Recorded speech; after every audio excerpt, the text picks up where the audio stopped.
What's up, everybody, and welcome to the Philly Blitz Pod. We are live on YouTube today.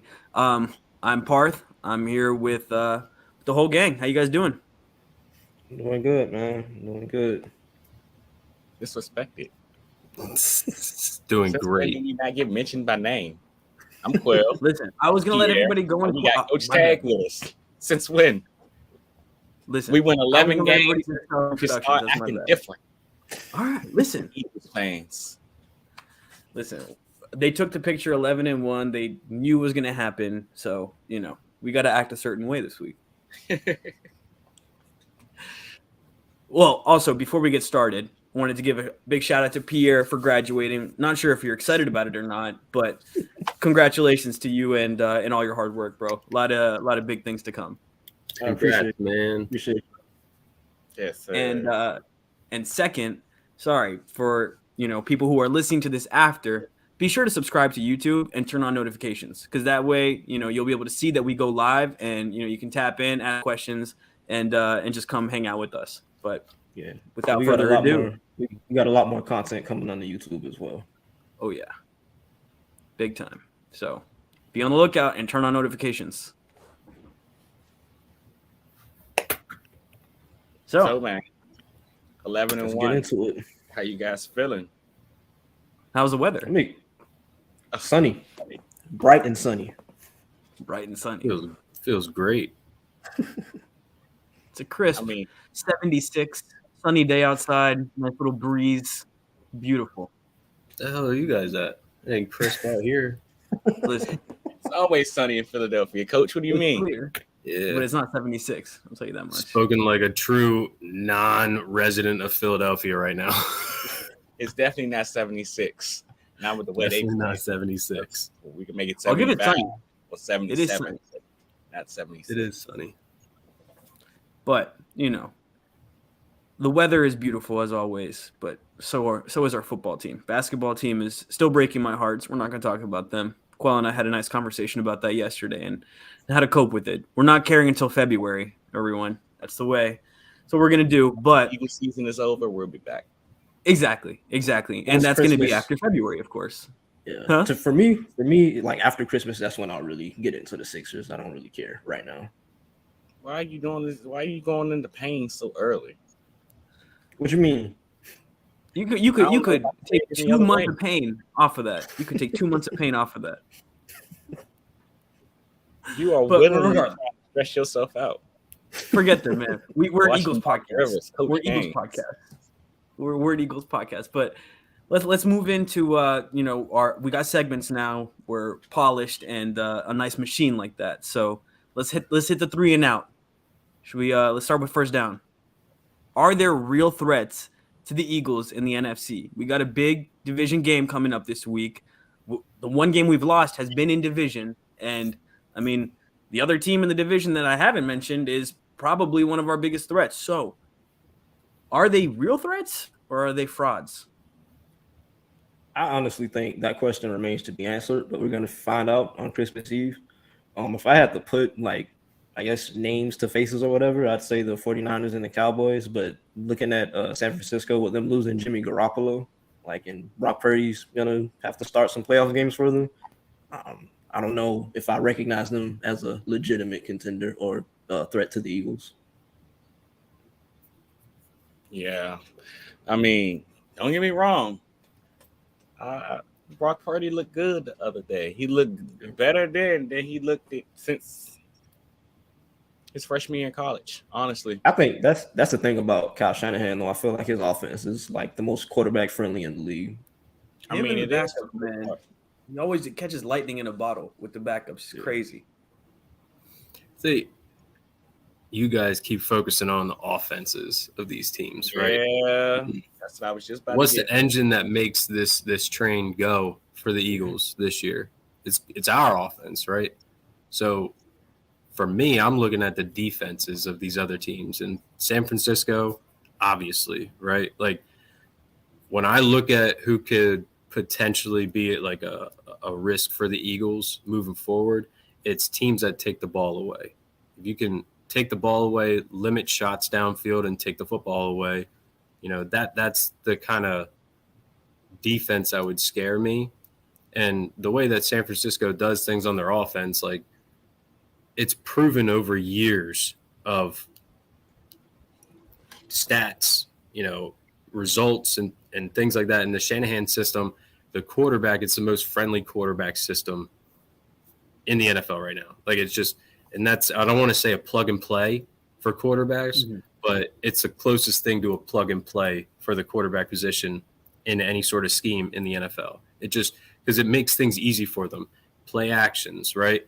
It's a heavy, strong run, focused style offense, right? You get a lot of pre-snap motions, a lot of window dressing, to identify coverages for the quarterback pre-snap. So it narrows things down. It simplifies things post-snap for those quarterbacks. And then San Francisco also has a bunch of playmakers on that side of the ball too. But their defense, they can get after the quarterback. They can stop the run.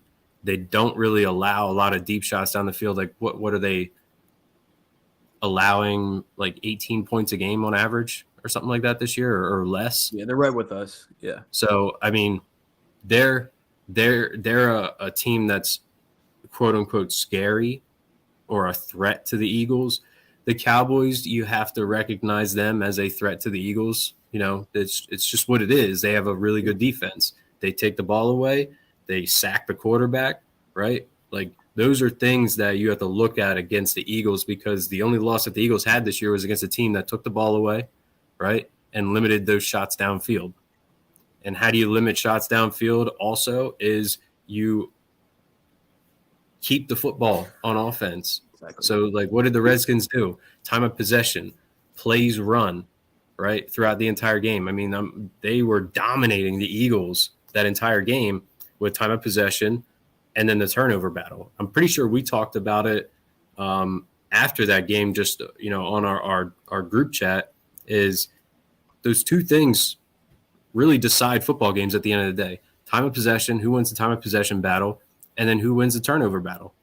Right? Like those two things, 9 times out of 10 are really going to be the deciding factors of a football game. So a team that can do that to the Eagles is what I would consider as a threat. So Seahawks, potentially. Cowboys, yep. And then the 49ers, I would say, has to be a yeah. I agree with everything you guys said. Seahawks are a good, team that hasn't really been named. Because Gino has been playing really well. But, when I think about the Niners, you're right about the defense. Like the defense and the way DeMeco Ryans has those boys playing, he's killed it, last couple of years. But offensively, what you guys said about Brock, that kid's slinging the rock. He's Mr. Irrelevant. He's throwing it like he was the last pick in the draft, and he has nothing to lose. And that's what kind of worries me about that whole situation. That and I was watching some cut-ups of some of the throws he made. Like he's not afraid to make tight window throws. Like he's willing to take those shots, and it could end up being a detriment in the future. That there's a very thin line to walk there, but like you mentioned, Coach, they have a ton of playmakers, and his job is really just to get the ball in the playmakers' hands. So I think the biggest threat to me is the Niners. Then I would probably say the Cowboys after that, because like you mentioned, the blueprint is keeping the ball. And with Tony Pollard and Zeke playing the way he is, I like to hate on Zeke, but Zeke he's been playing pretty well this year. So,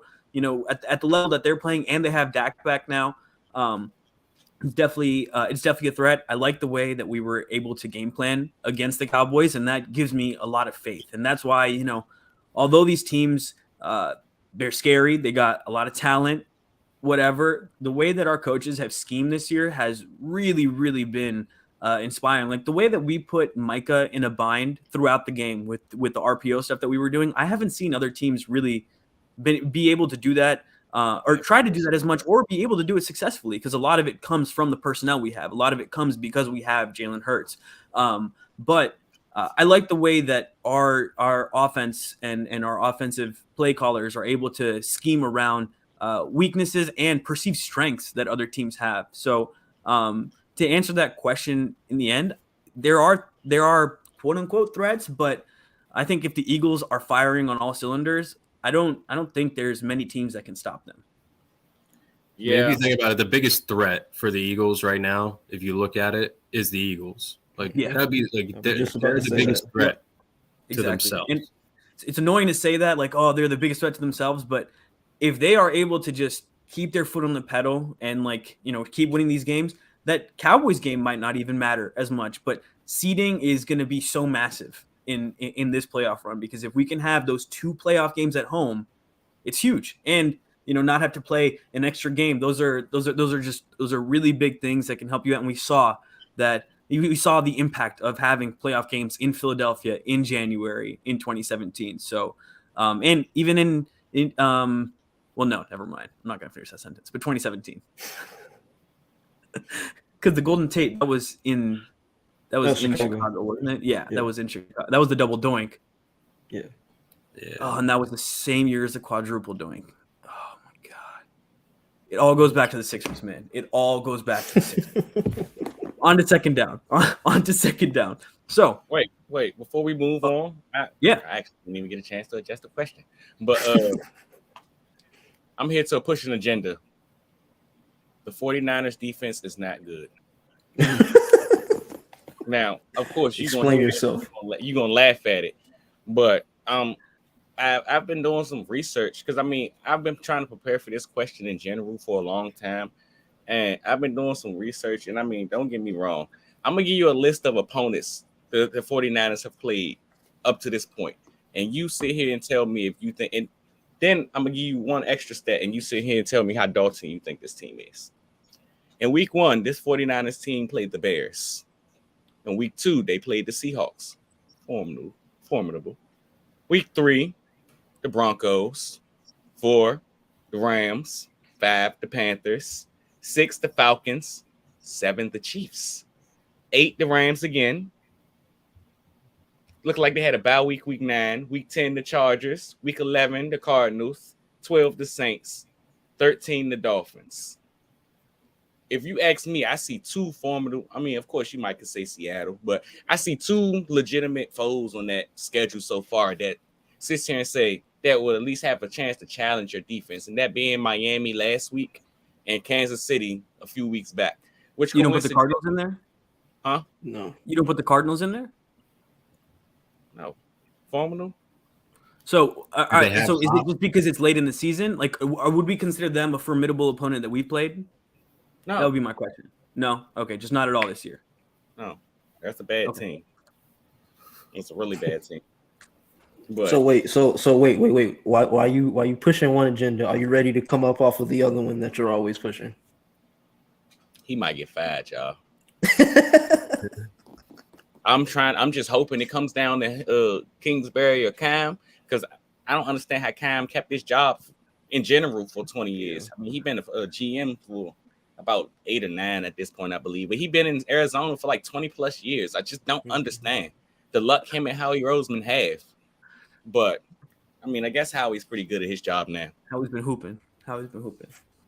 But just in general, I only see 2 formidable foes on this schedule. And coincidentally, when you go back and check some of their statistics during those games, I mean, those happen to be some of their worst graded games of the season. I mean, when you check their coverage grades in both games, it happened to be 2 of their 3 worst coverage grades of the season. The 52.7 last week against Miami, where they had guys running wide open all game long for at least most of the game. It's just Tua didn't have a chance to get to him.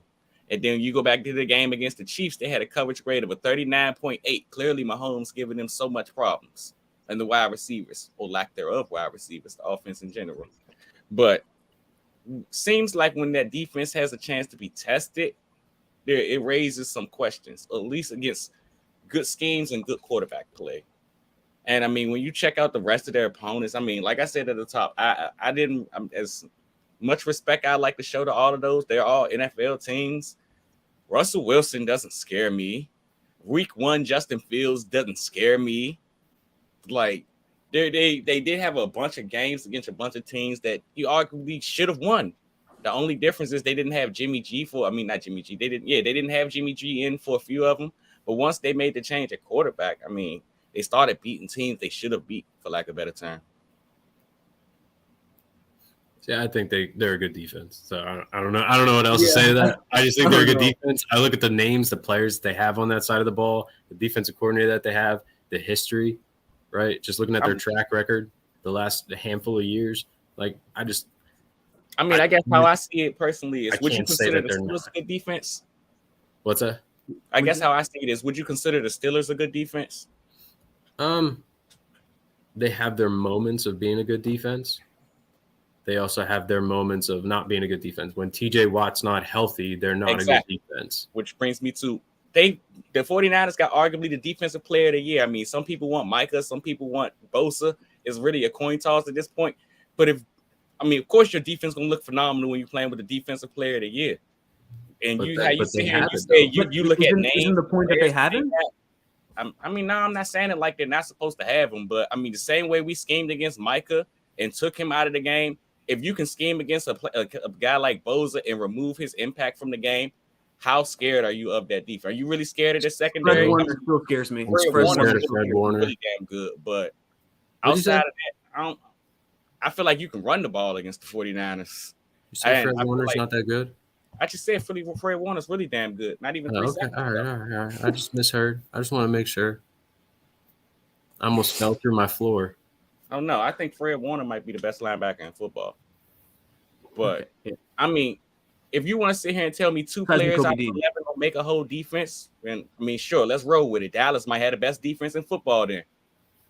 Micah Parsons might be the best defender in the game right now. But, right. I just don't. I feel like there are ways to scheme around both of them guys, personally. There's ways to scheme around any player in the NFL. You just got to find out a way to do it. How do you scheme around Aaron Donald? Because I still haven't seen a team do it. What? You use his strength and his aggressiveness against him. Why do you think the Eagles had so much success with like wham blocks and trap blocks on him? Because you allow him to get upfield and then you just wash him out of the play completely. Like that's how the Eagles had success on him when Doug Peterson was here. That's literally what they did against him. That's how you beat players on the interior that are like that are aggressive, that get off the ball quick, right?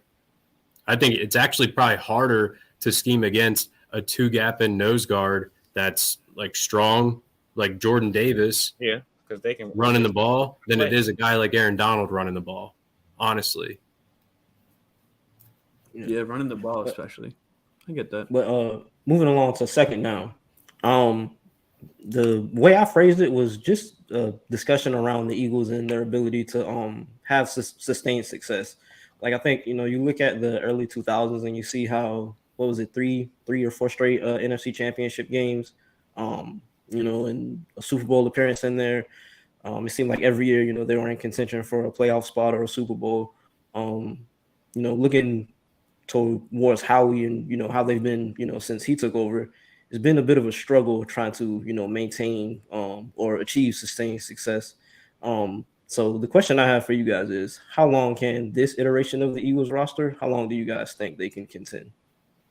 So I heard the same conversation on the Philly special with Solak and Sheil Kapadia, and usually I got issues with Solak, but today he was right about this one. He was right about this, where the idea of a dynasty has broken our brains because of the Patriots. Like what the Patriots did with Brady and Belichick is not something that normally happens. What you mentioned earlier with the Eagles being in NFC Championship games consistently over a 4-year period, that's a dynasty. Or the Bills, right? Like in the 80s, or even right now, you could honestly consider it, right? So these are the types of things that you have to consider when you're looking at this. But I think that when you're talking about sustained success, I think you do have the ability to keep this going because you have a ton of people under contract. Like Jalen is hopefully done this year. Most of the O-line is under contract. We have, if Kelsey retires, we have his replacement up already ready. I wouldn't be surprised if this coming year we take a tackle because Lane Johnson has openly talked about maybe not, coming back in like 2 years or something, things like that. So I think the way that Howie builds his teams, he's really good at the whole rebuild thing. So it's definitely going to be an adjustment to keeping it into maintaining. But I think he tried to do what he could last time, but our team also just kind of crumbled because we had the most important player on offense crumble entirely, and a lot of it was added up in how we didn't get talent, but we have talent now. We have Devontae Smith under contract. We have AJ Brown under contract. We have Dallas Goedert under contract, so having those core pieces along with your O-line and then your quarterback soon, that's going to give you sustained success. And on the other side of the ball, you have Josh Sweat signed, you have Hassan Reddick signed, you have Jordan Davis signed. So, and Milton Williams, these younger guys too. So it looks like the future could be bright. And I mean, look at his third round pick. We got to mention it, especially with Quell and I on this podcast.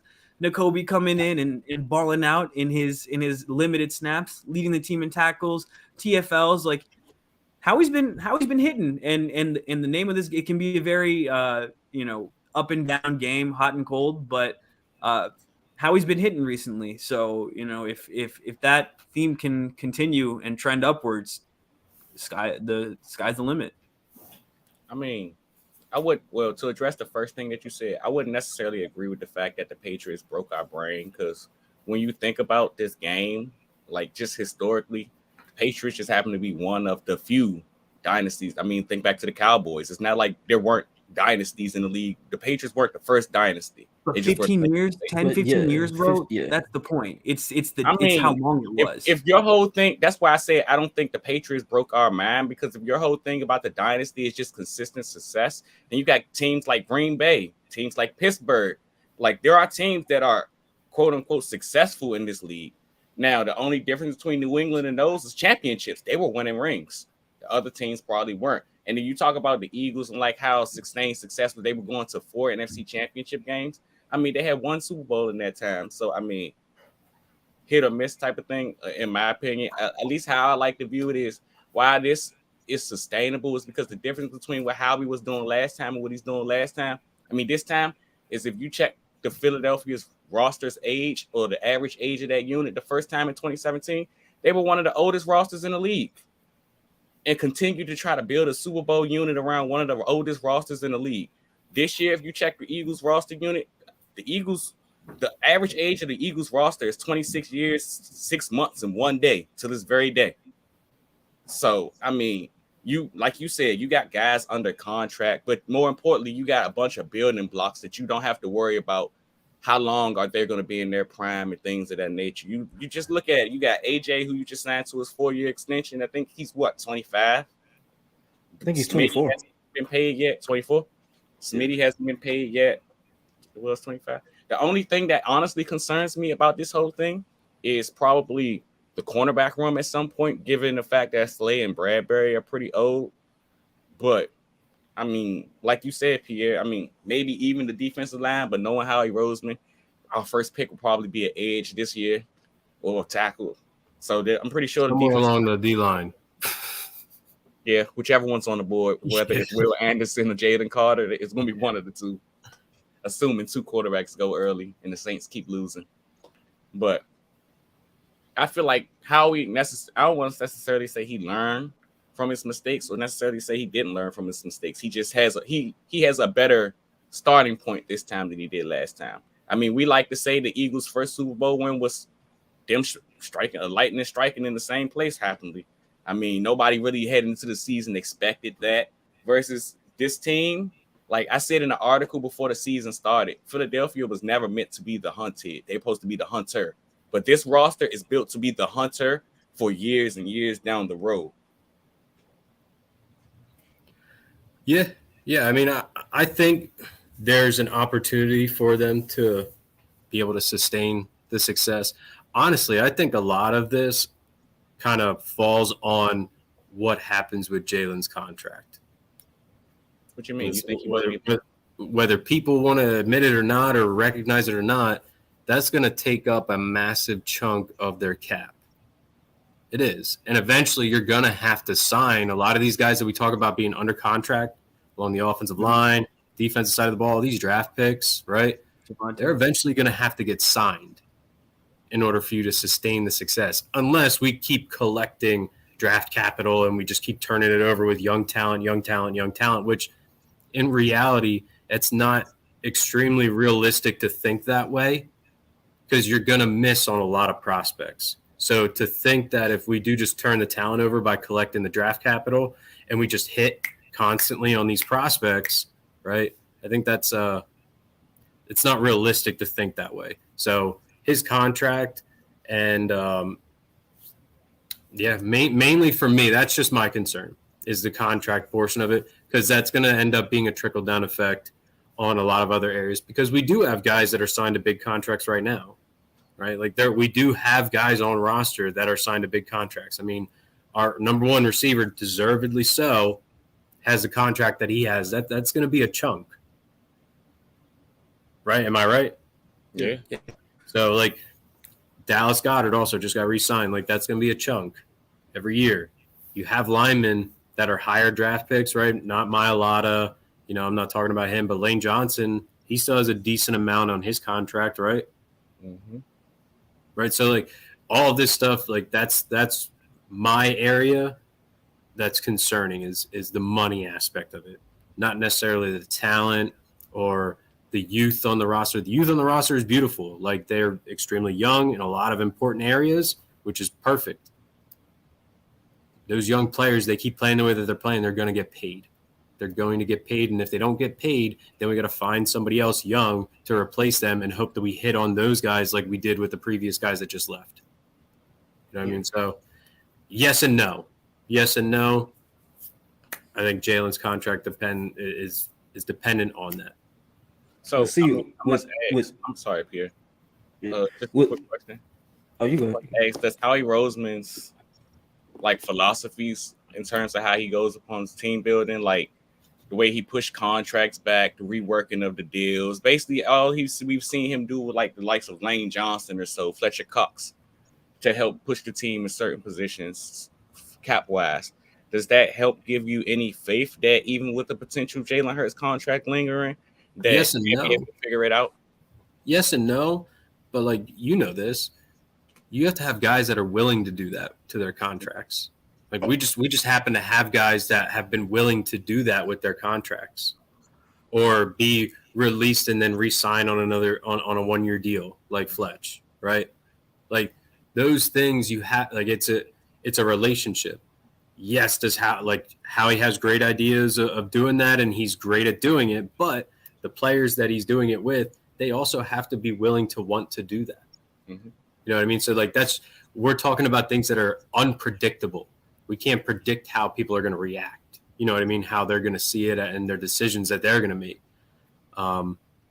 If they do agree and they are like the Lane Johnsons and Brandon Grahams and guys like that, then yeah, obviously that's an easy way to continue this success and continue this trend that Howie's been doing. But again, it's hard to hit gold more than once, right? You can't, like you strike gold once, it's tough to strike it again. You know what I mean? So, but I think part of that is the culture in the building. I think, like we talked about it offline, right? Just like the way that it's not just Sirianni. Doug built the locker room the same way. It's been really just after Chip that like this whole locker room has been a family, you know, and it's been about like how can I help my brothers out, and that's why.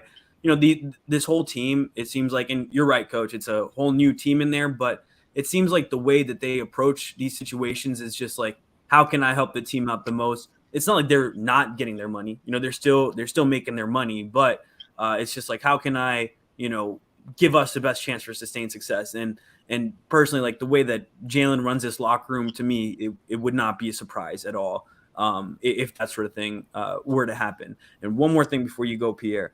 I looked it up, Quell, because I was curious about these dynasties. The only reason I say the Patriots are different is because you're right, the Steelers had one, you know, but every single one of these dynasties, even the ones that were double digits, the most double digits was like 12 years. The Patriots are 17, but like the Niners, for example, they had like a 12-year dynasty, they said, and the Raiders. When you look at those teams, they had different quarterbacks, and that sort of thing came in. When you look at Brady and Belichick, it's Brady and Belichick, and that's what is just kind of crazy for people. A lot of places like, yeah, right. I know now it's becoming more and more obvious, you know, who might have been carrying who, and we can have those conversations forever. But that was a pairing made in heaven, right? It's just like it's like Andy and Mahomes probably have a pretty good chance of upseating that, and that's probably what we're seeing as well, a dynasty, right there as well. So I think the interesting thing about this is how we define dynasty. Are we defining dynasty as sustained success with the teams, or are we looking at dynasties like, if someone tells me dynasty, I'm thinking quarterback coach pairing that's just like goated, right? Like that's just like that's doing it over and over again. And so when he said that dynasties have broken people's brains, he was right about me, because that is what I think about when I think dynasty. I'm thinking 17 years and two guys together, and it doesn't matter who's around them. They're winning. That's what I think. I'm thinking Tom Brady holding up both his hands. That's what I think when I think dynasty. So that's what I want to say about that. Yeah, but for me, going back to what you said, Coach, when you were talking about the whole contract situations and the way they move around money, I think one of the reasons, going back to what Quell said, one of the reasons I'm sort of kind of like hum-ho on that is when you look at Howie and Jake Rosenberg and his staff and the way they're able to sort of manipulate the cap and the way they structure their deals, like that sort of kind of mitigates some of that concern for me. And just touch on that a little bit, Pierre. I know, like you said, Coach, it's very unpredictable. You never know. But, I mean, just watching the New Heights podcast and watching how Jason Kelsey, or like when he asked, he was basically told a story about what his restructure went like. And they walked up to him, was like, hey, we need some extra money. So what we about to do is change your con. And he was basically looking like, all I heard with them talking was, so you want to give me money from later now? Okay, I'll take it. Because I mean, let's be real, these NFL contracts aren't predictable. You don't know. Yeah, you might sign 5 years, 140 million, but how much of that 140 million are you really gonna see? So if they want to give you more of it up front, I think, I mean, yeah, again, like you said, it's depends, but I think you're more, that likelihood of them taking it is probably higher. Yeah. I mean, we'll see. I honestly, like, I don't have a crystal ball. Yeah. You know what I mean? Like, the way that they're structured right now, if we're talking like take the money out of it, which I know you almost can't do that. But if we just talk about the way the roster is constructed in terms of talent and youth at positions, and then you talk about their draft capital and the assets they have moving forward, I would have to say yes. Like, yes. Because the other thing we haven't talked about is coaching matters too. And then once you're really good, what ends up happening to a lot of those coaches, like, because the head coach is great, but a head coach is only as good as his assistant coaches. Like, this is just how football works. That's why you have, like, literally an assistant coach, and then you have the assistant to the assistant coach at different positions on an NFL roster. Like, you have a million coaches everywhere, right? There's a reason for that, and because they all play a key role in that entire organization and the game plans and the team and the structure and everything. So once you're really good, like we're going to see after this year, 100% there's going to be coaches that leave the Eagles organization after this year. So that's another thing you got to kind of throw into it. But if we look at players, roster construction, assets moving forward, yeah, they have every bit of ability to sustain this success. So in the third down. Yes, sir. So moving along to third down, one of the things that we wanted to discuss was just in the defensive backfield with Chauncey Gardner-Johnson being out and Reed Blankenship coming in for him. When Chauncey gets back, because I think he'll be back for the playoffs. He better be. Yeah. When Chauncey does get back, do you remove Reed from do you remove him off the field, or do you shift more into more like big nickel sets or with three safeties, or how do you guys foresee that that position shaking out? I think it depends on what team you're playing. Yeah. You know what I mean? Like I think that has a lot to do with it, right? So, if you're gonna play a team like San Francisco, I would probably rather have a Nakobe Dean out there instead of that third safety going into that big nickel look, like instead of a Reed Blankenship. I'd rather have somebody that can hit, can take on blocks, somebody that can get to the running back from that second level instead of that third level, quicker and sideline to sideline speed. Now, even the Cowboys, the same thing. We had this conversation. We talked about it after the game last week, or towards the end of the game last week, when I sent to you guys a message saying like we're probably going to need him to play a lot more when we come and play the Cowboys, just based off the speed of Tony Pollard, off tackle, sideline to sideline. Like, we need somebody that has that ability, that natural ability to move like that, and also tackle, extremely well, to go against and match up. The NFL is a matchup league, right? It's a bunch of matchups, coaching, players, offense, defense, special teams. It's all about matchups. So how do you match up? And honestly, like, looking at the teams that they could potentially play in the playoffs, is there really like a Kansas City, Cincinnati, where you really need to have a 3 safety look, like three dudes that can truly cover plus your corners in that secondary? Or is it going to be more, especially, if they have to come to Philly, colder weather, bad weather? What do you think they're going to end up doing a lot more of? Running, throwing. Probably going to want to run the football a little bit more, especially like those teams that could potentially come to Philadelphia and play. Just hypotheticals, if they remain number 1 seed and they get home field, right? So all of that kind of plays a part in it when you're talking about that. So, sorry, took up a lot of time. And so one of the branching questions I have, just from off of you speaking, with Nakobe Dean, with us seeing how he played in sort of kind of, I won't call it garbage time, but towards the end of the game last week, do y'all think we're going to see more of him now that Jonathan Gannon actually got a chance to see him on the field and see him live in action? I hope so. And one thing I would push back on is, I don't think it was garbage time the whole time. He was definitely in there for garbage time, like when Malik Willis was in there, but he was playing when, their entire offense was out there, and they were still trying to come back. At one point, when Tannehill, both of his ankles were injured and he just couldn't walk, they had to take him off the field. I felt bad for him, man. Like, honestly, I felt bad. Like, he could barely walk, but he should have stayed a wide receiver. Sorry. He was getting his ankles pat, and I was like, bro, that's not gonna help. Like, dude, just sit down, man. But Nakobe, one of the most noteworthy plays, besides the nice plays of him in coverage, was him shooting the gap. People still aren't sure. Every breakdown I've seen, everyone's not sure if it was a blitz or if it's just him recognizing the play immediately. I tend to think, I didn't see anyone else blitzing, so I tend to think that it was just his play recognition. Could also be my bias because, as you know, I'm Nakobe supporter, Quell. But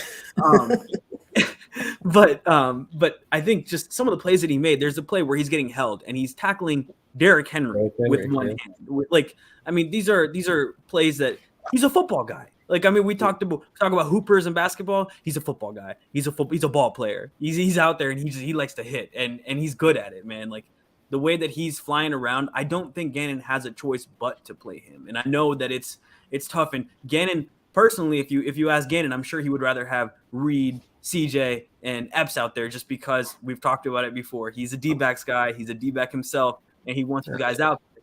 But I think Coach is right. When you got someone like Tony Pollard coming, or you got the McCaffreys and the Debos coming across on all these like horizontal kind of runs, you need someone who can play sideline to sideline like that. That being said, the way that Reed has played gives us great flexibility. The same way that the way Nakobe played yesterday gives us incredible flexibility. Both these guys showing up and playing that way have just elevated our defense to a whole nother point. Because if we want to play 3 safeties, we could potentially take Avante off the field, right? And then you have CJ, who's played in the slot before. He can play a big slot corner. And then you can have Reed up at free safety instead of CJ, and have Epps naturally at strong safety. These are the type of things that you can have going if Reed continues to play this well. And if Nakobe continues to play that way as well, then you can have 3 linebacker sets out there, and you can have your other 2 guys out there. But the value that these young players bring playing at this level right away is really invaluable. Yeah, I think the biggest thing with Reed and Nakobe is just how high how high their IQs are. Like the plays that they can make, like in the Tennessee game, there was a play I saw where Reed, I think he was like 20, 30 yards off or something like that. He's like a And he freaking missile just coming downhill. yeah. And even in the Green Bay game, the interception he had on Aaron Rodgers. And then, you just talked about Nakobe Dean. There's a debate whether or not it was a blitz or it was just him, reading and realizing what to do. So I think, that speaks to, the what they've been able to do by bringing in those two. Absolutely. So I'm trying to look into see exactly how much or what is exactly is the possibility of Reed actually continue to maintain snaps. And when I look into last week, I would assume that Reed would roll into the Kayvon Wallace role. And I'm assuming Kayvon Wallace is filling Reed's role now with CJ out. But right now, Kayvon played 9 snaps at free safety and 1 snap at slot corner. This was just last week alone. How long didn't Chauncey get injured 2 weeks ago? 2 weeks ago, right? Yeah. It was 2 weeks. Two. So it doesn't seem like He's in Green Bay, right? Yeah, Green Bay. Yeah. Yeah, it doesn't look like he's seen a significant uptick in the amount of snaps. So that doesn't really give me much hope that we will continue to see snaps once Chauncey returns.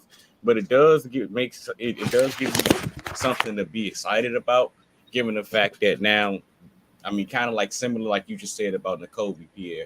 Now that Gannon has seen him in these positions, get these snaps, play these roles, does it give him a better chance to want to get them in the game, get them more reps at these positions, things like that? Now, my whole thing about Nakobe is, I think Nakobe should have been playing more snaps. Now, I'm kind of disappointed that it has to come at the expense of Kaiser White. Like I seen you talk about something similar to this on Twitter, Pierre, and I kind of stayed out of it because I'd be lying to you if I told you I would rather have Nakobe Dean playing than Kaiser White, because I feel like what Kaiser White provides in terms of a coverage linebacker, as well as kind of what he was doing in terms of shooting the gaps and things, were good to see. Those are kind of like the modern NFL linebacker. Now, if you ask me about TJ Edwards, I mean, I don't necessarily see TJ Edwards, well, why TJ Edwards holds such a valuable role in this defense, why he continues to take the snaps that he's taking, and why you aren't trying to get a guy like Nakobe comfortable in his position. Yeah, and that more so was the thing that I was saying. Like TJ, he's more of the old school downhill thumper style linebacker. He's a Wisconsin linebacker. I think like in today's NFL, you need guys who can move, who can play sideline to sideline, who have range, who can play in coverage and against the run. So that was more so my thing during that discussion that you saw. And to that point, look, TJ has improved this year. Like TJ has played better than he has at all. He lost a ton of weight. It's clear that he's playing faster, but he's just not fast enough. There's levels to this, right? There's like some guys just have more. He's Big Ten West linebacker fast. Like, come on, man, y'all gonna get me started. Watching Jack Campbell play this year, Jack Campbell was fun to watch. He's Big Ten linebacker fast. I don't think TJ Edwards and Jack Campbell run the same thing. I mean, I think I'm about to search and see. Blake Corum will put them both in a blender and go for a touchdown, so it doesn't matter. Let's stop doing Big Ten linebackers like it's okay. That's not what they asked to do out there. But I just know I'm pretty sure it was the game against Green Bay. But it took me 2 minutes. What's up, Zay? Glad to see you in the chat. It took me 2 minutes. See the big chat. What's up, Zay? TJ Edwards he does not need to be playing these snaps, bro. Like, I think it could have been AJ Dillon. I'm pretty sure it might have been AJ Dillon. But watching him chase AJ Dillon and seeing the angle, I mean, it's not like his angle was bad. He just got smoked. It was at that moment I was like, yeah, you should wrap it up, brother. It's like you said, bro, there's levels to it, man. Zay made a good point in the chat, though. TJ is like up here, he's fast. Like he's real fast at diagnosing stuff, reading stuff, and everything. It's just his reaction and his body isn't as fast as his mind. Same page. Right? Man runs like he's got ankle weights on, like that linebacker. So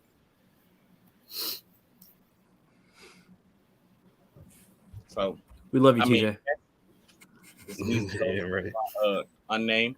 Come on, you guys. We got people in the chat today too. We need some help getting this segment a name. Anything ball related. It's the mid-show, something. unnamed segment. That's what I'm calling it right now. Yeah, exactly. That's what it's on here too, on the like the itinerary. It's on there. Unnamed segment. But on to the unnamed segment.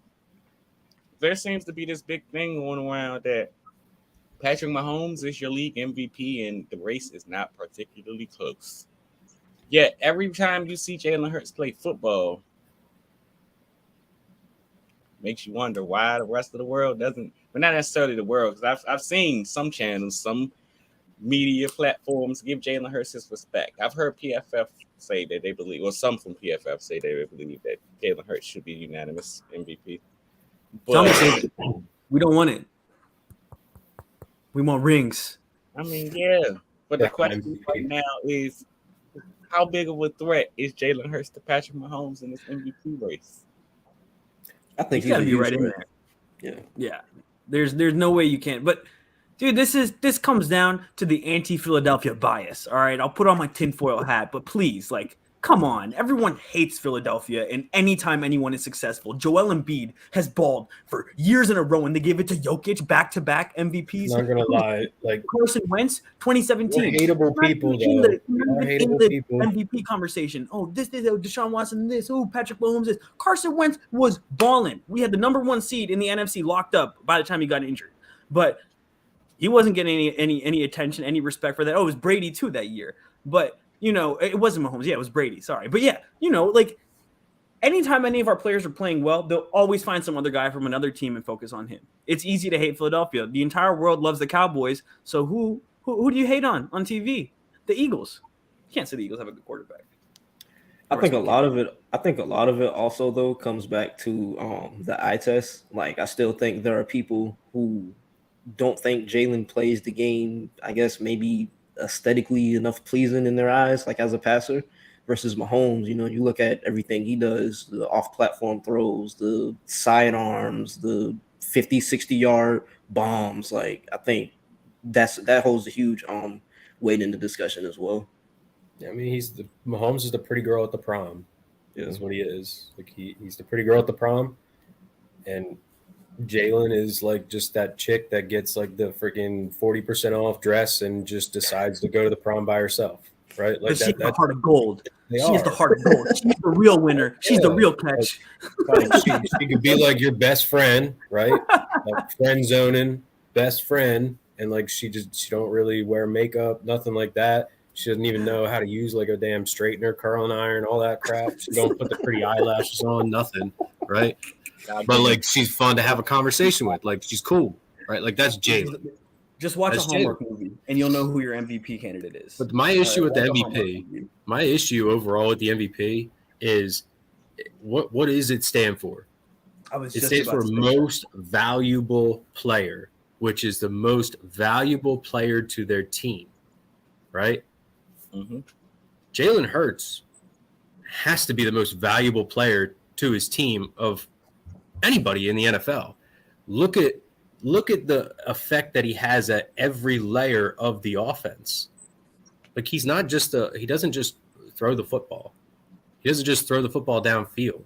He doesn't just throw intermediate and short. He runs the ball. He runs the ball outside. He scrambles. He creates with his legs. He has designed runs. He has zone read runs. Like he impacts the game on the offensive side of the ball more than anybody else at the position in the NFL. And I'm not saying that as just like an Eagles fan. Like I'm saying that as somebody that watches football like a coach, because I screwed myself over at a young age of wanting to get into coaching. So now I can't watch football like a fan anymore. I have to watch it like a coach. And when I watch Jalen Hurts play, Jalen Hurts is the engine that gets that team going on offense. Now, Patrick Mahomes is the engine that gets the offense going for Kansas City, but does Patrick Mahomes impact the run game the way that Jalen impacts the run game for the Eagles? He doesn't. That's just realistic. Does he impact the game through the air like Jalen Hurts does? He impacts it more through the air for the Chiefs than Jalen Hurts does for the Eagles through the air. But offense isn't just stepping back, chucking the ball downfield, right? Like you don't just throw the ball from numbers to numbers and then vertically downfield. That's not what that's why there's run play designs in an offensive game plan every week. Unless you're the Eagles, last year against Cowboys when they ran the ball twice in the game, whatever, right? That's why they lost that game. So you have to impact. If you impact every level of your team on that side of the ball, you have to be recognized as the most valuable player to that team. Because if you take him away and you put Gardner Minshew out there, you're essentially like scrapping 30% of your offense. Like just completely ripping those pages out, throwing those pages out because you can't run those plays with Gardner Minshew. You can't run those plays with like 70% of the quarterbacks in the NFL. So I think to play the other side of this, right? You said you broke it down to what it means, right? Most valuable player, right? So, but I think there's two different ways to look at it, right? You looked at it as the most valuable player for their team, right? And I think the disconnect that we see in a lot of places is that some people see it as most valuable player, right? In the sense that, like, if we dropped Jalen versus Patrick in any offense, who would do better? That's a situation that I see a lot of people bring up, and that can be up for argument. But some of the debates that I see that go on, and some of the points that I see are just that this year, Mahomes, he has Kelsey, of course, who is elite, but he doesn't have Tyreek, and he has I think he's got like the most yardage of his career, something like that. He's putting up gaudy numbers as usual, right? And Jalen has AJ and Devontae. Now that's not Jalen's fault, and Jalen still has to get AJ and Devontae the ball. But some people say that as a player, right, that Mahomes is more valuable because he's able to bring this value with less value around him. Like, what do you say to that? Like, are we talking like who has more talent and who's the better player, or who's the most valuable player? So what I mean? Like that's what we're talking about, right? That's what you're talking about, right? Right. So, but versus you're for their describing team versus to me, overall. right? You're describing to me what you were just saying, Parth. You're describing to me who the best, most talented player in the NFL is, which is Patrick Mahomes, right? Like he just is the most talented player, right, in the NFL. That's just facts. But is he the most valuable player in terms of how he impacts his team overall? And now the MVP, let's just say it as it is. It's a glorified Offensive Player of the Year award. That's just what it is, right? They're defensive players. I love you. I'm sorry. Don't hit my quarterbacks. That's all I got to say, right? But it's an Offensive Player award. So when we're talking about the offense, who impacts their offense the most, meaning who controls the highest percentage of their offense in terms of how they impact it, right? Player that touches the ball every play. Right. And I mean, they all touch the ball every play, technically, right? Like that's all of them. But like Jalen is a quarterback and a running back just fucking sorry, I said the F word. Freaking slammed into one person, right? Slammed into one person. Patrick Mahomes is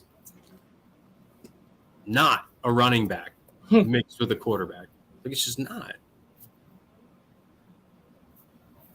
I mean, see, this conversation, and again, this conversation will literally be the epitome of all Jalen Hurts conversations you will have all season long, because it comes down to, like you said, Pierre, it's not aesthetically pleasing to the eyes to watch, but it comes down to your views of, I don't want to necessarily say of this quarterback, but of this player, because it's not just your views as a quarterback when you talk about Jalen. Because clearly, like you said, Coach, he's a quarterback and a running back morphed into one. He's literally in the entire running game goes through him. I'm sitting here and I'm looking at both of their PFF grades on the season, and I mean, if I had to sit here, like, it'd be dumb for me to sit here and compare Jalen Hurts' grades to Patrick Mahomes' grades, because Jalen Hurts 13 big time throws, 8 turnover worthy plays, average depth of target 8 yards. And then you go over to Patrick Mahomes with 25 big time throws, 13 turnover worthy plays, still at 8 that average depth of target. And it's like, clearly the ball is in your hands as a passer much more than it is as Jalen. But that doesn't, I mean, kind of like we said about the whole Colts game. just because they didn't throw the ball doesn't mean that they took the ball out of your hands. And I mean, the moment people can understand that, the sooner we'll be able to accept what's going on. Because I mean, even the thing about Lamar Jackson, like that, I hear some people try to bring up the Lamar MVP in this situation, and people got to remember Lamar led the league in passing touchdowns when he was the MVP. I don't think Jalen's going to lead the league in passing touchdowns. So, I mean, at this point, you have to look at his entire resume compared to those next to him. And a lot of people, you can even see on Twitter, the amount of fans that get upset when you sit here and you show total touchdowns for Jalen Hurts versus total touchdowns for, and like even with the Wentz versus Hurts comparison from Wentz 2017 season.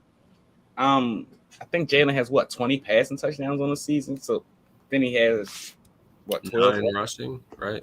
9 rushing, 20 passing, 9 rushing, something like that. I think it's double digits because Miles got 9. I know he got more than that. Miles. Does he have 10 then? Yes, 20 passing and 12. 11. 11. 1 plus 2 is 3 plus 1 is 4 plus 2 is 6 plus 1 is My man about to graduate. 8. Yes, 10. Okay, it's 10 rushing touchdowns, so that's 30. So here we are in this week, 14, and Jalen Hurts already has 30 total touchdowns and 3-4 interceptions on the season, compared to Carson Wentz's, what he finished with 31 touchdowns and 7 interceptions on the season. 7, yeah. And I mean, a lot of those were passing. So you sit here and you like, how fair is it really to compare these two? But again, Jalen as a runner, it has to be viewed in all of this. It wouldn't surprise me if he gets screwed, but yeah. And I also think a lot like goes into the MVP is like even though it shouldn't, it's your prior success too, right? Like Patrick Mahomes is established as an elite player. He's done it before. He's won an MVP before, won a Super Bowl. So I think that also plays a role in these voters' minds when they vote for who the MVP is and everything, where Jalen's very unproven. He's just having a great year, but he's very unproven in terms of overall success and past success. So And before we move into the Giants preview, Zay put a comment in the chat. He said, how do we feel about the 2020 quarterbacks class? Because he said he sees a lot of people taking Jalen 3rd or 4th.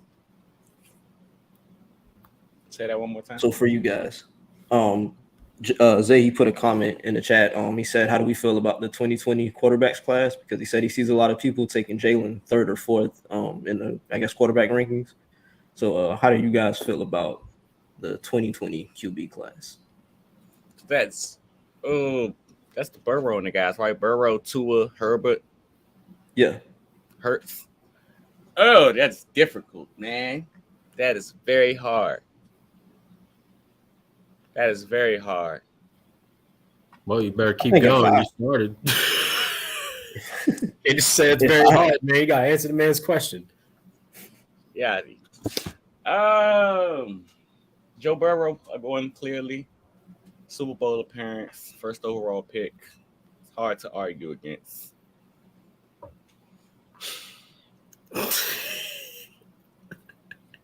You want some time to think about it? This is difficult. I'm not lying to you, Zay. This is difficult. I would probably I can't just use this year as a representation. I mean, I guess Jalen Hurts would be number 2, given the fact of his record as a starting quarterback last season. What? Yeah. All right. Go ahead. Hey, do your thing, Quell. Do your thing. That's all right. Herbert goes at 3. And it's not her. Honestly, Herbert would be at 2 if he had better things going on around him. Pierre knows I'm a big Justin Herbert guy, big Jay Herbo guy. I think Jay Herbo is one of the better quarterbacks in the league, probably top 5 if you ask me. But he's literally the epitome of what we be saying, where how good can you make your team when everything else around you is going terrible? And last year, he was the face of it. Everything around him was going terrible, but he was it. And now it's like this year, everything around you is still going terrible, but you're not blessed with the same luck that you was last year. And now those mistakes that you making this year, they come off as very, very critical. Like even me and my wife had this conversation, and I had to tell her, I'm like, you can't just stat sheet watch this. You got to really go back and watch Herbert to understand what's going on. Because if you look, I mean, the interceptions that he has since his career start, I mean, he's getting. If you look at just statistically, he's getting progressively worse. But clearly, that's not the case. Oh my goodness, it's so stressful what's going on at the Chargers. And I actually like Brandon Staley, but Joe Lombardi has to go. He's the problem. And of course, Tua. Oh man, Tua, I'm sorry it had to be like this, man. But I love to think that you are the only one of the three that is a product of your system. And that doesn't mean you aren't very good, but you just fell in a perfect position with the perfect coach. That's okay. Big Tua guy myself, but man, this is why I hate ranking players. I mean, Pushing the right narrative, Quill. Pushing the right narrative. I don't mind ranking them. Joe Burrow's 1, Justin Herbert's 2, Jalen's 3.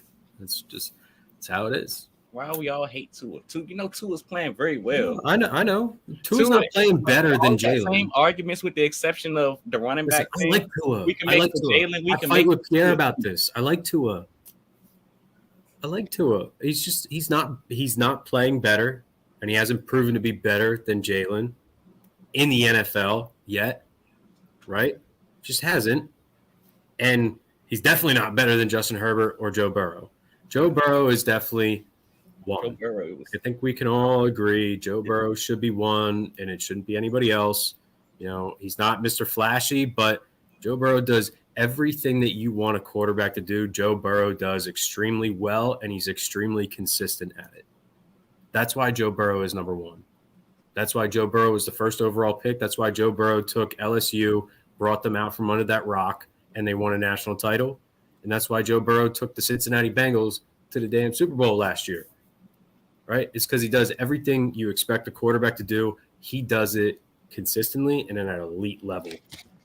Now, Justin Herbert, if I had to build a quarterback on Madden, yes, it's Justin Herbert. Yes. Like he just has everything, and he's a leader. You know, he's smart. It's not like he just has arm talent or he could run or anything. He has it all, and he's intelligent. Honestly, I look right now at his situation, and I'm kind of like, well, like I feel really bad for him. He has no help consistently. Like he has help. Mike Williams, good receiver. Nobody's staying healthy. Right. Nobody. That's what I mean. Like he has the help. It's just he never has the help consistently together in order for you to truly see, like when the offense isn't clicking I almost said San Diego, and with the Chargers, right? The offense isn't clicking. The defense is playing great. When the offense is clicking, the defense can't stop a nosebleed, right? Or their coach just decides to have like a absolute mental breakdown in the middle of a game or at the end of a game, right? So like all those things just keep happening to Justin Herbert, right? If you drop Justin Herbert in any other situation that's like not awful in the NFL, he's taking that team to a much higher level, right? Exactly. And then Jalen Hurts has just earned that spot at 3. He has, just based off of progressively getting better every year, doing the things necessary to get better every year, right? He is literally growing before your eyes as not just a quarterback, but a player in the NFL, right? So he's earned to be considered the 3rd best quarterback in that draft. He has. And then Tua's kind of started later, but he's on that same track as Jalen right now. It's just Jalen had like a year head start with it compared to Tua. All right. And then after that, then you can go whoever you want after. It doesn't matter to me. So we actually have an opponent this week, surprisingly. A divisional game. First divisional game since the loss to the Commanders. This might as well be a playoff game for the Giants. His left hand up. Come on. Oh. That's what's going on here. We understand. Just keep going. But first might as well be a playoff game for the Giants. I mean, on for the push for all 4 NFC East teams to make the playoffs. Giants coming off a losing streak. Think they lost 3 in a row before the tie last week against Commanders. They need this game big time. Big time. What's your thought process? How you guys feeling? I feel like this, like, you talked about earlier in the pod, coach, you talked about like it being a matchup league. I think this is going to be one of the better I guess descriptors or visualizations of that with Wink Martindale and Shane Steichen. Those two units going against each other, it's going to be fun to watch. They run the most man in the league.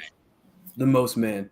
Good luck. We have they also lead the league in blitz percentage. So and y'all just getting all my information. But, yeah, I mean, we have two of the best route runners in the league that always fares pretty well against man coverage, and then on top of that, the last couple of weeks, maybe if you had asked me 3-4 weeks ago that the Giants are blitzing at the highest percentage in the league, I might have been nervous, but the steps that the coaching staff and Jalen, of course, have taken to combat blitzes that have been coming, because everybody's been blitzing Jalen at a really high level. The way that they've responded to that, it really gives me faith. And on top of that, they're probably going to be missing Leonard Williams. Dory Jackson is going to be out. And they might not even have Saquon. So they also have no receivers. Yeah, well, they got Kenny Golladay. Come on. But what I tell you before the pod, bro? He's gonna be there. He's gonna be there physically, but I don't know if he's gonna be there like mentally and spiritually. Oh man, but yeah, this is the type of game that that good teams go in and win, and that's the type of thing that we've been doing the last couple of weeks, and so I hope we continue to do that. Yeah, and I think I have maybe two more stats for us on the Giants defense. For as good as they are as far as like blitzing and pressuring, they rank third in pressure percentage. They rank 25th in total defensive EPA, and they also give up 5.1 yards per rushing attempt. So if there's going to be a game for the Eagles to do what they do best, that being, use their offensive line and, get the ball on the ground and gain yardage on the ground, it's going to be this one. Mm-hmm. I personally think this game is set up to look a lot like last week. And it's crazy. I don't think it's going to be a blowout like last week because it's a divisional game. Divisional games are always tough. But just when you compare it, like, honestly, just a lot of comparisons between the two teams. Offensive line-wise, Titans' offensive line isn't looking too good. While Andrew Thomas is playing phenomenal ball for the Giants, I actually think he might be the highest graded tackle in all of football right now. But though Andrew Thomas is playing well for the Giants, the rest of the offensive line is significantly a concern, much like last week against Derrick Henry, who came into the game over the last 3 weeks. She's probably 4 now after last week, but over the last month or so has only averaged 3.3 yards per carry heading to the Eagles game. Well, you face Saquon Barkley, who averages more than that on the season. But again, over the last month or so, another player who's only averaged 3.3 yards per carry. Last week, the Eagles only allowed, I had the stat right here. Last week, the Derrick Henry, they only allowed 2.7. So clearly, and this was only 6 Jordan Davis snaps, even with him returning to play. So clearly, the run defense much better. The run defense is something that the Giants will rely on. Like you said, Pierre, wow, the Giants like to send a whole lot of pressure. Run defense allows 5.1 rushing yards a carry, 30th in the league. They allow 141.1 rushing yards per game, 26th in the league. Obviously, a team that you can run the ball on. I mean, I would think that while our guys are, like you said earlier, they want a bunch of man coverage. See, the Giants, it gets strange with them because while they want a bunch of man coverage, I think 66% of the time they come out in 7-man boxes. So 7+ man boxes. So they try to stop the run, even though it's not really working. But again, the pressure, I would like to think with Jalen Hurts, while they play as much man as they do, it's going to kind of speed up his clock. So I view this as a bunch of a Miles Sanders and Jalen Hurts mobile game. Expect Jalen Hurts to get over, let's say, 60 yards on the ground. I guess I can use that for my bold prediction. It might even go a little more. I see you, Coach. I see you. Might even go a little more. But my one true concern for this game, honestly, if you're the Eagles, is last week, Ryan Tannehill looked good running the football. When he could, at least, before everything crumbled around him with his offensive line. last week, Daniel Jones put up 71 yards rushing against the Commanders defense that's been playing very, very well. That's good for 5.9 yards per carry. Does it concern you that Daniel Jones' mobility, just even dating back to that one Monday Night Football game where he reached that 24 miles per hour and tripped himself up? Does Daniel Jones' mobility something that concern you heading into this game? See, for me, I don't think so, because to me, the way he runs, he isn't a Jalen Hurts, Lamar Jackson-esque runner. Like, he isn't a guy who, I don't know how to say it. I know what I want to say, but I don't know how to say it. He's not a guy. Not even that. He's not a guy who. He's white. He's white. You don't scare nobody when he starts running. You don't scare no one when he starts running. It's all right. We could say it. You don't scare me when he starts running. He said, I know what I want to say, but not how I want to say it. I mean, I tried to bail him out. Now that's that. But no, like it's like his mobility. It isn't like weaponized. I guess that'll be a way I can phrase it. He's like more of a Carson Wentz. Yeah. Than he is anything else. Yeah. I mean, so the difference between this past week against Tennessee and Tannehill getting those yards with his legs, and then you go think about Daniel Jones, the Eagles weren't preparing to defend Ryan Tannehill's legs. They weren't. He had a bum ankle, right, heading into the game, and he's already not really a runner as it is, right? Daniel Jones uses his legs every week. Like, there are plays every week where he relies on his legs, and he's shown in the past that he is somewhat of a threat, maybe not consistently, but somewhat of a threat with his legs. So that's already a part of the game plan that they're focusing on. I can guarantee you that. So does it concern me? No. It's just something that they have to consistently keep in the back of their mind and game plan for, right? Like, they have to stick to their game plans. The stuff that they see on film, they have to trust what they see on film, and they have to game plan for it, and then they have to trust and stick with their game plan defensively, which I think should look a lot similar to how they played last week on defense. Offensively, so you said that they blitz a lot, they run a lot of man coverage. Mm-hmm. Run, Jalen, run. Mm-hmm. Ask Ohio State how that fared against Michigan. Playing a lot of man coverage, spending a lot of pressure. You run the ball down their throat in the second half. Coverage every 6 plays. Suck it deep. You stretch the field. You might hit one. You might hit two. You might miss one. You might miss two, right? If they still load that box and they still send pressure, you want to know what man coverage and pressure from defense, their worst nightmare is? A running quarterback. Yes. That's the worst nightmare for a man-style defense that brings pressure, right? I mean, so basically, we have one of the best in the NFL at doing that. You have, as they put it, is, well, when you sent the pressure and you start missing tackles, or once it gets to the second level and there's nobody there to clean up your mistakes, you're in for a long day. That's Jim Knowles. He knows. He knows. He felt that. He felt that boot to his face right in his own house. Damn. Listen, there's going to be a time for this. This ain't the day. And it's okay. That's that go blue, baby. January 7th, it ain't too long away. Oh, man. Well, all right. So I think we got everyone just kind of run down on the game. How about we go around, give what was the name for it? Do we have a name for the bowl prediction? Was 10-minute warning. 10-minute warning. All right. Yeah. We got names for stuff. Don't forget. 10-minute warning. So we're at like the 30-second warning. What are you talking about? I know, right? So, all right, you got 2-minute warning. All right. So I want your prediction for the game, a bold prediction, and any kind of betting advice for the weekend you might have. Oh, yeah. That's what I'm talking about. I'm not going first. I'll go first. So for me, a prediction as far as the score, I'm going to go 30-23. A bold prediction, James Bradbury gets an interception, pick six interception in his return to New York. And Pierre's parlays, as I like to call it. Take the over on Jalen Hurts rushing yardage. Whatever the prop is, take the over. Yeah. It is at right now 49.5. Yeah, take the over. Yeah.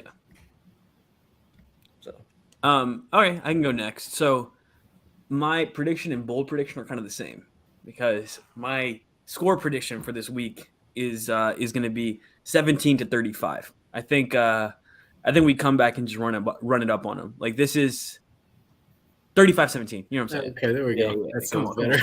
Yeah. But yeah, Eagles up. But I think this is a revenge game. This is payback for the Rager dropping the ball right at the goal line. Like this is like I don't know if you guys have seen it on Twitter today, but Sirianni actually has that picture of Mailata with his arm on Jalen, like he's just kind of slumped over. Like that's like the one time ever I think in Jalen's NFL career that I've ever seen him outward like express emotion. Yeah, like just like shit. Like I just did everything I could. I mean that game, like.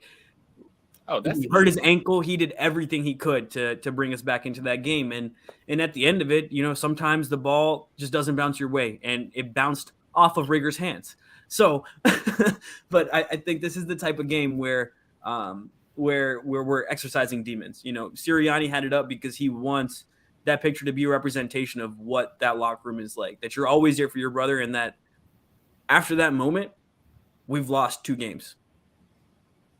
2 games. Right, we've lost to the Bucks and to the Commanders. Like that And moment in the Cowboys. I'm sorry, yeah. That was a scrap game, right? But it changed. It changed things, right? And it changed the way that this team carried themselves and how they saw themselves. And I think it's going to be a really nice, just full circle kind of moment if we can go back there and stomp them in their own house. So. I mean, bold prediction. Pierre kind of stole it from me. Jalen Hurts. The over right now is at 50 yards. Smash that. Free money. Free money. Last week, you just seen him 2 weeks ago. Put on I think he had like 155 rushing yards a few weeks ago. 2 weeks ago. Against Green Bay. I think it was like 157. 150, 157, 158, something like that. Yeah. It has somewhere in the ballpark of that area in the rushing yards against the Green Bay defense. I mean, clearly, Jalen Hurts, man coverage, pressure. You do the math and you tell me what's going to happen. Free money right here. Right now, I just see the number at Hassan Reddick's number is at over 0.25 sacks. Free money. Take that. The Giants half a sack. That's not even a half a sack. Take that. Free money. The Giants, I mean, outside, unless he draws the matchup of Andrew Thomas all day long, Giants offensive line gave up 4 sacks last week, 4 quarterback hits last week. They're going to give up the pressure. This unit's going to get there. If I had to give it a score, I mean, I'd go 1 less touchdown in par, 28-17. But Birds. Go Birds. Last but not least. I got the Eagles 35-13. All right. I think, again, you got to think about the temperature of the room, right? The attitude of your quarterback, who is the leader, the pulse of the team, and it's business, right? It's business. I'm going to go in, take care of business, and let's get out healthy, and let's focus on the next week where we got to take care of business. So I think they take care of business. Whatever Jalen's rushing yards are, take the over. Is Boston Scott playing? I believe so. True. I'm going to take the Boston Scott touchdown. Yeah. The Giants killer, man. Boston Scott anytime touchdown. Plus 500, y'all. Get y'all That's money. elite. That's an elite pull. What's his line for scoring a touchdown and yards? Plus 500 anytime touchdown. Get y'all some money. Yeah. Right now, that Boston Scott touchdown. He's returning kicks now playing. too. Yeah. If he's playing. I don't know if he's playing. I don't know if he's hurt or not, whatever. I just haven't seen him really. Yeah, I don't think he's been playing much, but I don't think he's been injured because he's been returning kicks.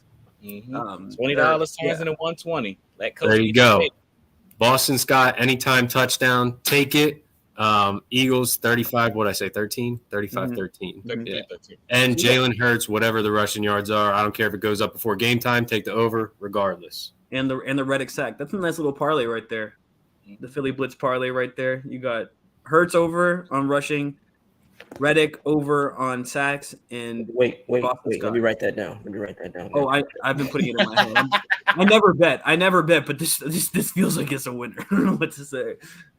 What if everybody said? I'm pretty proud of that Boston Scott one, man. That was nice. That was a nice one. That was a pull and a half. He had 2 last year, didn't he? Yeah. Yeah, sure yeah. he did. He scores every time against the Giants. I know every year, but like last year, I think he had 2 in like that last game. Oh no. Ugh. I purposely did not play Miles Sanders in fantasy this week because I have this like thing that Boston Scott's going to vulture touchdowns from him. So just like grab Boston Scott off waivers this week, start him instead of Miles. Prosper. I'm taking the risk on Swift. I play Minnesota, right? Last week. Yeah. And then I got Pacheco on my bench. Did you write down the bets? So you said fearless leader, Big Pierre, some luck as he heads into the final week of the regular season, playing against the Lemon Pepper Steppers, led by Jalen Hurts and AJ Brown handcuffed. He gonna need some prayers, y'all. My boys, we gonna be all right, man. We gonna be all right. First round of the playoffs, I'm playing Quill in our fantasy league. Ooh. Quill's a fantasy sicko. Yeah, I literally barely snuck in. Like I was like I think 4 teams made the playoffs. I was a 4th seed. All right. Well, from all of us, thank you everyone who tuned in with us, hung out with us. We really had a great time. It's so much fun when we can get comments in there and get your guys' insight. Thank you to everyone who listens as well offline, who's listening to the podcast. We really appreciate everything y'all are doing. And like we talked about before, subscribe from everyone you know's phone. Just grab it. Subscribe to us. 5-star rating. And then, like I mentioned yesterday, go to the Apple Store. Open up every phone. Go to the podcast app. Open up the Philly Blitz and stream every episode. You do it, Quan and I are giving you $1. We talked about it yesterday. We'll give you $1. He give you $2. That's $3. I'll give you 2. I'll give you 2 right now. I need a video. Every single phone, everything on the podcast. Get us those views. But thank you everyone. Genuinely, we really, really love getting together and doing this, and we're super excited to get out some more podcasts to you next week. Go Birds! Go Birds! Go Birds! You're not gonna say Go Birds, Pierre?